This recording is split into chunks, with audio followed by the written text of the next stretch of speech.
సిద్ధిస్తుంది. గురుగారు, మకర రాశి వారికి ఈ సంవత్సరం ఎలా ఉండబోతోంది? మకర రాశి వారికి 100% శుభయోగాలు ఉన్నాయి. 5, 6, 7 రాశుల్లో గురు సంచారం. ఇందులో 6వ రాశి తప్ప 5వ రాశిలో శుభాలుంటాయి, 7వ రాశిలో శుభాలుంటాయి. తృతీయంలో శని, ఏలినాటి శని పూర్తయిన తర్వాత వస్తున్న వేళ పరిపూర్ణమైన విజయం ఉంటుంది. రాహువు 3, 2 స్థానాలు అంటే 3వ రాశిలో యోగిస్తారు. కేతువు 9, 8 యోగించట్లేదు. మొత్తం మీద గురువు 2 సార్లు యోగిస్తున్నారు, శని ఒక్కసారి, రాహు ఒకసారి. మొత్తం 100% శుభాలు ఉన్నాయి. ఆదాయం 8, వ్యయం 14, రాజపూజ్యం 4, అవమానం 5. అదృష్ట యోగం సంపూర్ణంగా ఉన్నది. మంచి ఆదాయం ఉంటుంది. శుభ కార్యక్రమాలకై ధనాన్ని ఖర్చు చేస్తారు.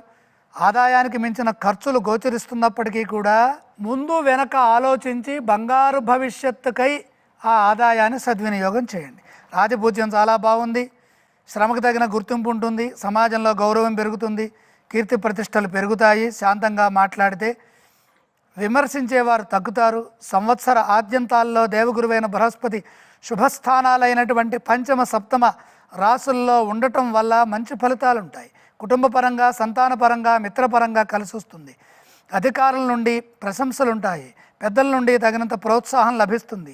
మే 14 నుండి అక్టోబర్ 18 వరకు ఏకాగ్రతతో పనిచేస్తే షష్ఠస్థ బృహస్పతి యోగము అంతగా ఇబ్బంది పెట్టదు. మకర రాశి వారికి ఏలినాటి శని దోషం పూర్తయింది.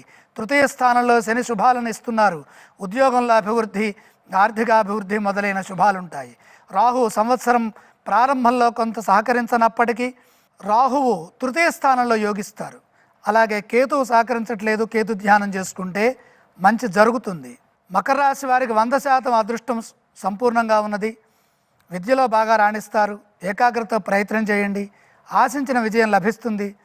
వృత్తిలో క్రమశిక్షణతో పనిచేస్తే అభివృద్ధి ఉంటుంది. ఉద్యోగంలో స్థిరమైన శుభాలు కలుగుతాయి. వ్యాపార రీత్యా బాగుంటుంది. కృషి విశేషంగా చేయటం మంచిది. మంచి ధనయోగం ఉన్నది. ఆర్థికంగా మేలు చేకూరుతుంది. దైవ బలం సదా ముందుకు నడిపిస్తుంది. అదృష్టం సంపూర్ణంగా ఉన్నది. కార్యసిద్ధి విషయంలో సమయ పాలన చాలా అవసరము. సకాలంలో మీ బాధ్యతలని, కర్తవ్యాలని నిర్వర్తించండి. పరిపూర్ణమైన శుభయోగం మకర రాశి వారికి కలగబోతోంది. విశ్వావసు బ్రహ్మాండంగా ఉంటుంది.